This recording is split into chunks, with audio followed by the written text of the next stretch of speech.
Bunod Benzman. Panahon ay dito. Anong kasabihan ang panahon dito?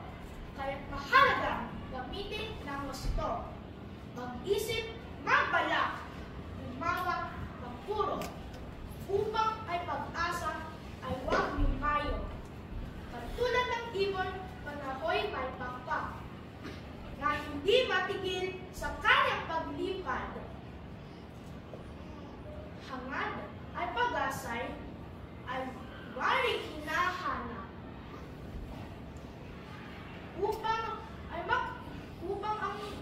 Upang makamtan ang gustong paglingap.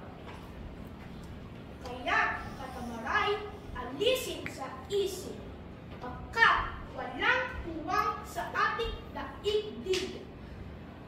Pag naging tamad, gutom ang kapalit. Ngunit kung masipag, matatamoy langit.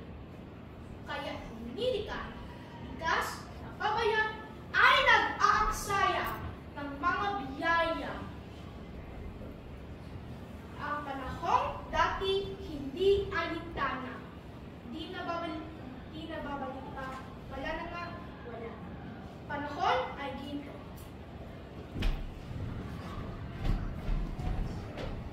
Cara Sofia Dominic.